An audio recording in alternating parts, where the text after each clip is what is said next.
What's up, guys? Joseph here today to talk to you about installing a marine water heater in your Sprinter van. So today I'm going to be walking you through a parallel installed cooling circuit to add a marine water heater, but I'll also discuss how I would do it if I was doing it in series as well, which is sometimes what I will do. I'm going to show you how I route the cooling circuit, how I make some connections, a little bit of tips and tricks on how this is done, and then we're going to just look at some differences in water heaters and just some finer parts of the process. So stick around and let's talk about how to get your water heater installed on your Sprinter van. All right, so we're inside the Sprinter here where we're gonna be mounting the heater inside of this dinette bench. Sometimes I will install these heaters underneath the floor of the van, but this Sprinter is actually gonna be getting it right inside here. So let's have a look. This is a Surecal heater, comes out of the UK. Great heaters. Most of the time I end up using an Isotemp, so a lot of these instructions will apply directly with the Isotemp as well. Sometimes I'll mount them under the floor of the van, and other times I'll mount them inside of the van. It's nice if you can mount it inside the van because then you don't have your plumbing, like your freshwater plumbing circuit exposed to the elements, and your coolant circuit is not at risk of freezing. So that'll be a nice thing about a feature about this installation. Now, as you can see, we do have the Surecal. We use the Surecal in this case, particularly because it fits in the inside this compartment here. So that's the main reason. The Surecal is a slightly different installation than the Isotemp, just because of the fittings that they use on the end of the heater, but there's not a whole lot difference otherwise. Now, so I'm gonna essentially just install this basically the same way that I install an Isotemp, and that'll be that. So let's look at a little bit more. Let's look at the parts. All right, so some parts that we're going to need for the install. For this specific install, putting the heater in parallel, we're going to need some shutoff valves for the coolant branches. We're going to need 1 T for the Sprinter. In other vans, you might need 2 Ts to bring the return back in, but on this Sprinter, as we saw, we already have the one end of that crossover valve is open for use, so we only need 1 T. And this is a 3/4 inch heater T. So if we were doing it in series, then on the Sprinter we need the diversion valve here. Couple of these will hold this in place, and I also like to use a 3/4 inch piece of expanded PVC, and I mount this to the firewall, and I mount this on there with these clamps around the arms, and I'll include some photos of that. But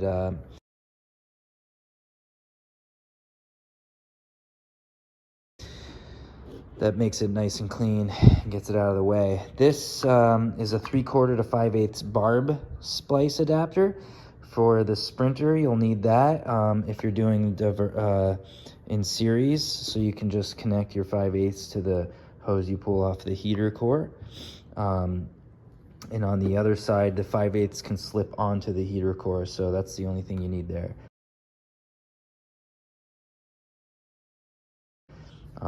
The nice thing about going in series is you don't have to cut any of the stock hoses. So that's another reason I like to do that if the cooling system lends itself to it in its design. Now, what else do we have here? If you're doing an Isotemp, you're going to need your 1/2 inch NPT to 5/8 barb fittings.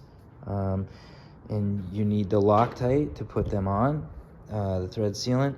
For the heater that we're doing, the Surecal, you'll need 3 of these.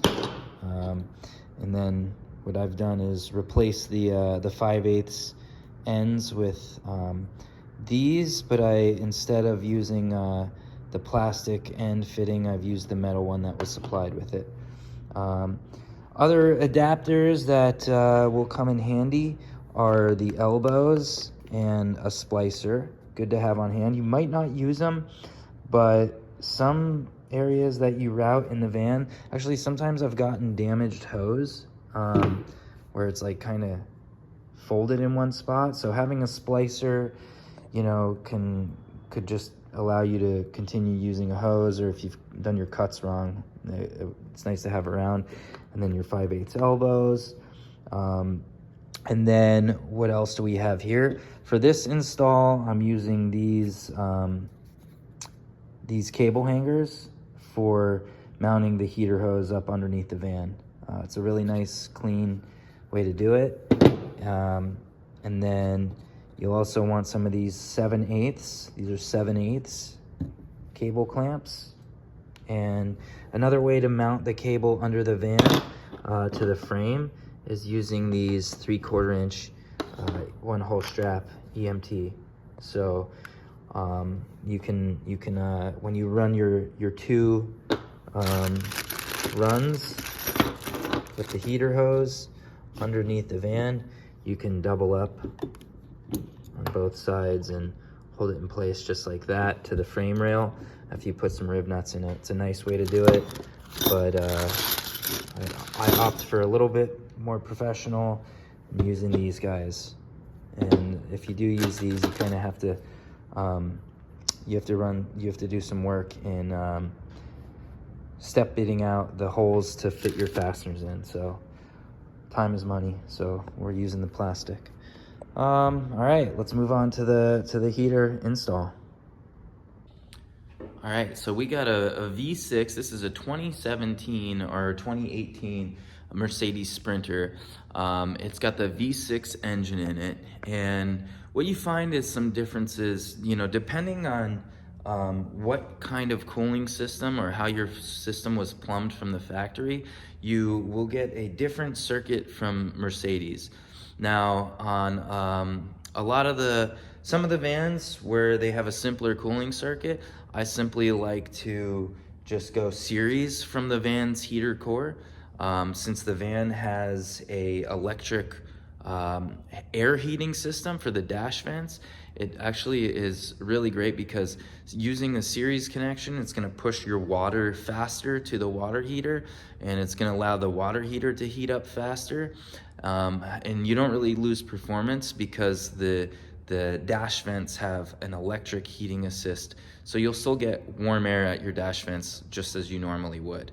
Now, some of these, this van has like a more parallel system on it, and I'll show you that in a moment. And some vans will also have like a rear heat prep package, and in that case you would just plumb in series off of those rear heater preps. It's a little simpler since you're just tying the hoses directly from there to your water heater.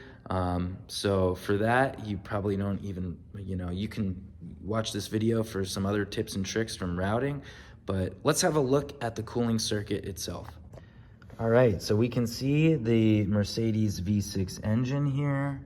Now, if we look closely behind the air box, we can see the heater core connections. The heater core connections are right here. And as we see this coming off of the heater core, we could see this first T right there that is running the parallel circuit that the Mercedes has installed in this van. Now, if I didn't have this parallel circuit here, a lot of times you just have this hose come off and go, these two hoses come off here, and that's when I would just be popping one of these off and routing my series connections to my diversion valve.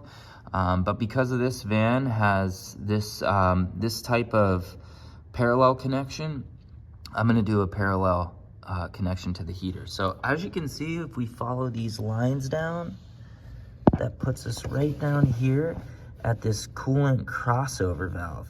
And we can see on the end of this, there's actually just a capped connection there. So we're gonna use that to connect one of our heater hoses to the end of this. And then we're gonna splice in to this other hose here with a T. And that's gonna be how we route the send and return lines. So, yeah. So you can see here that this van is up on ramps. It gives me a little more space to get underneath and route my lines. One of the first things that I like to do is remove the wheel liner. So you can see that this van has the wheel arch liner removed already. If you're not doing this in a Mercedes Sprinter, you might not even need to do that. However, in this van, yeah, we are removing the wheel arch liner. Now, let's have a look inside here. So we can see here is that coolant crossover valve with that little stub above it that we're gonna use there, and to bring the coolant back to the back of the van. So we'll be routing that from under there across the sheet metal wall there, and then we'll be taking it to the back of the van. And then once everything is in, we'll put the wheel liner back in place, and that'll protect the hoses. So for this, for the Surecal water heater, it comes with 5/8 connections. I swapped out to a 1/2 inch since that's what's more common in US for the water line connections. I use the Loctite 592 thread sealant, which is recommended by Isotemp on their installation documents. And one thing I will say is, when you're doing this, you should get that stuff set up a day or two in advance and give it some time to set. You will get it on you. It doesn't cure fully like overnight, and you can see already, man, I grabbed the heater, I got some on my hands. It gets messy. So if you could do it a couple days in advance, that'll be helpful. So about time to get the T in. So I'm just gonna kind of eye up where this is gonna go. I think that looks pretty good to me, pretty accessible. Could kind of do it over here as well and route it maybe down and over. Then that might be pretty good too. So I'm gonna grab my coolant hose and I'm gonna kind of bring it in here and look at how it routes in both of these positions, and then I'm gonna cut the hose and connect it. You can see I have a rag down here to collect any of the spilled out coolant. On the upper radiator hose connection, you won't really lose much because it's already at the top of the system, so you don't really have to do anything. On the lower hose, I will clamp it to make sure I don't lose much coolant when I remove that connection. All right, so the T is in now. You can see where I've got it here, and I ran it down where I'll have a valve connected pretty much right and held in place here. So that's where it's gonna route, and then the coolant hose is gonna continue down and through out to the, move some stuff here. There we go, we can see the tire arch there. You can see I didn't lose much coolant here, but it's important to put that rag down and catch any spills, because this stuff attracts rodents. They'll smell it, they'll come in, and they'll want to sniff around your engine bay, and then they'll want to eat some of that, you know, the firewall cover. So, all right, we're gonna start routing and preparing the other side of the connection as well. All right, so hose clamp is removed. You can see what I did was I clamped the lines leading into there, and I also clamped up here as well, just to keep excess coolant from dumping out. Did have a good amount come out, but not too much. So you should expect like half a cup or so, I don't know, something like that. But also to get easier access to the clamps that I use this channel locks to remove, I pulled the def tank connection off right there. Now, I used the these pliers. They're like a gas tank tool plier to remove those. This is the end cap piece that came off of the crossover valve.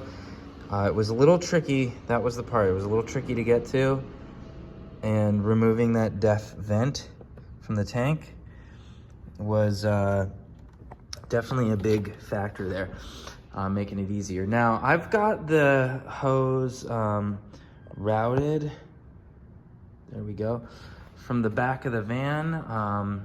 That's an excess piece over there. But I actually have the other side of the hose inside the van, and I've pre-routed it up here, kind of roughly where, can't really see it, but it's coming in. And I'm gonna get set up where I have the valve here, and then I'll actually finish the length at the water heater once everything is routed up under the frame. But for right now, to get my rough cut, I've simply routed the hose into the compartment in the back where the water heater is. I've connected it, just brief temporarily, and I've brought the hose to the front of the van. I got a fair amount of excess here, so I'm gonna get these valves connected, and then once the valve is on that second part here, I'll connect up the hose to both spots, and I'll start running it to the back of the van. All right, so as it stands, we've got the T into the heater core. I've now got the crossover valve connected, and I've got a valve on the end of that. I can now reconnect the def vent, and I'm gonna continue on to running the lines. Now, got some water, or some coolant really, in this frame channel, and I know that the rodents, they might show up tonight. So what I'm gonna do is I'm gonna come in here, I'm gonna pour a little water. This is in the shop. But I'm gonna pour a little water where the coolant was to try to just dilute it a little bit. But at this point, we're pretty much on to routing to the back of the van, both lines, coming up here and just cleaning up the connections, making everything look good, and yeah, we'll keep it going. So this part takes quite a while, actually. Getting the all the hose connections in the engine bay done.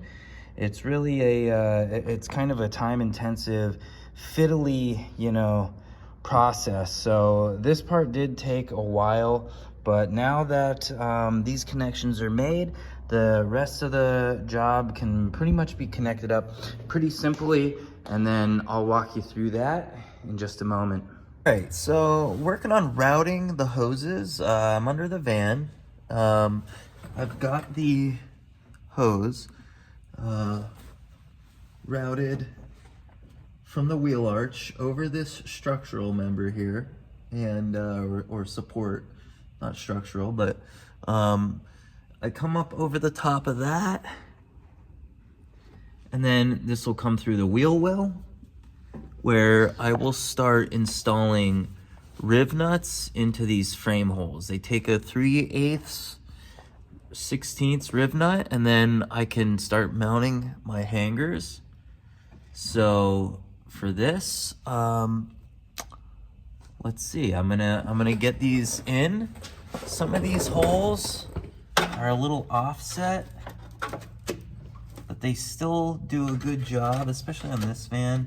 There's some stuff routed here, so we'll still do a good job of holding the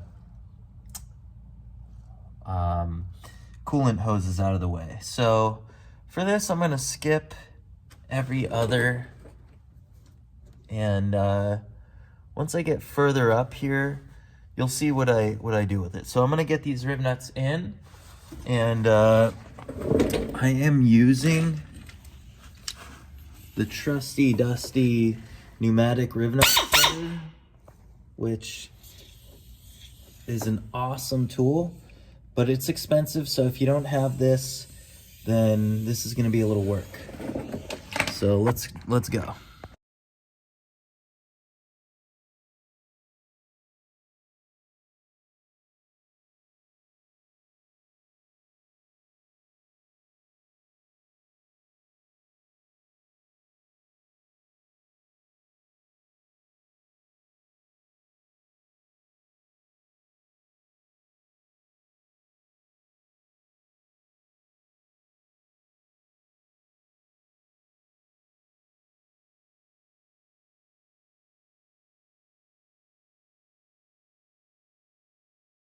One other thing that I like to use when I'm using these factory holes, I want to use this to mount something.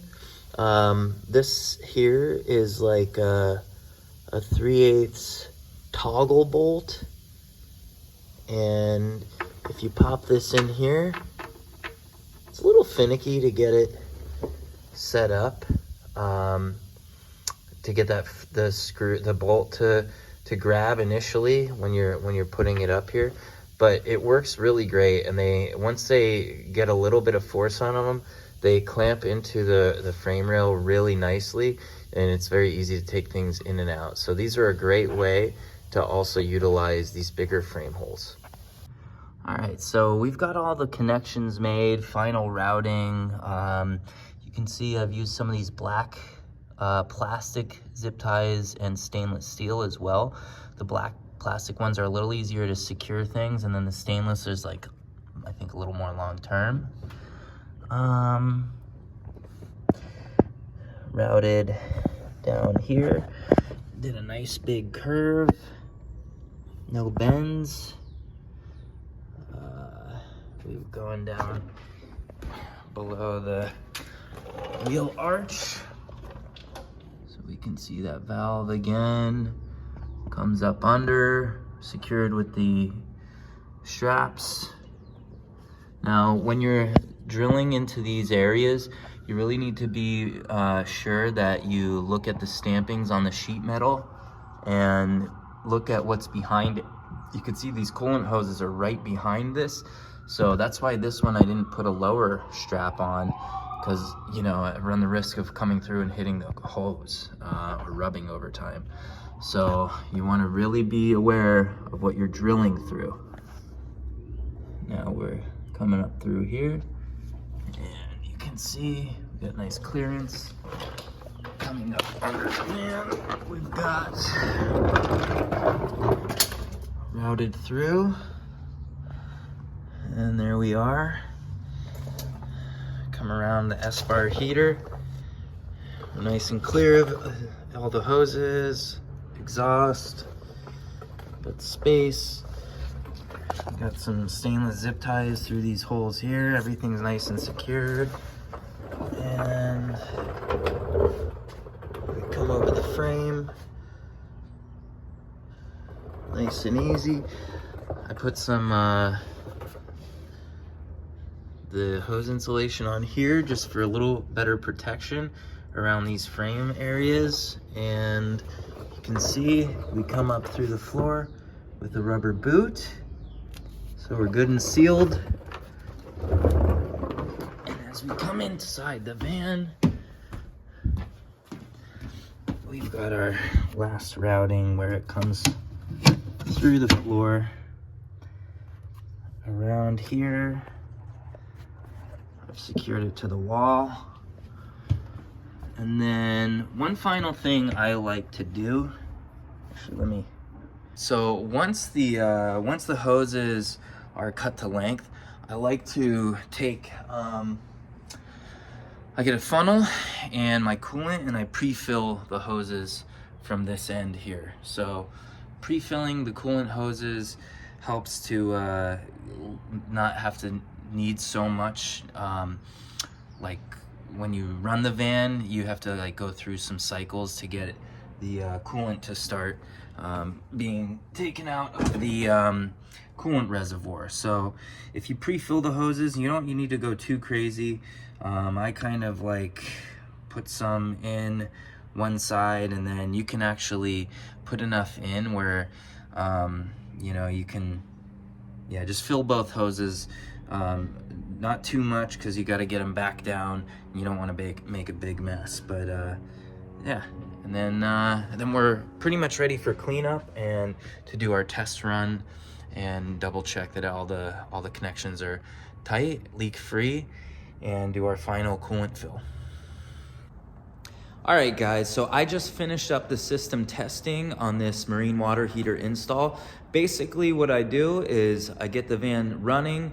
You want to get it hot enough that the thermostat opens, and that'll allow the system to purge air. It's a self-purging system, so once it's hot enough, the thermostat opens.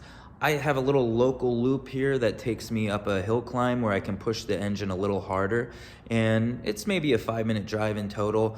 I'll do it once, park the van, pop the hood, check the coolant level, top it off, and then I'll check the hose connections, make sure there's no leaks, and then I'll do that loop again. Usually by the third time, the coolant level has just about stabilized. And over time, you might want to check, after a longer road trip, just to make sure. You might need to top it off a little bit more, just in case there's just a last little bit of air being purged from the system. Generally, that's gonna just wrap it up for you. That's about it for this marine water heater install. And hope you've enjoyed the content. I hope this was helpful for you. If you liked it, like and subscribe to the channel, and stay tuned for more content in the future. We'll see you next time. Once again, Joseph here at Custom Concept Vans. Happy vanning.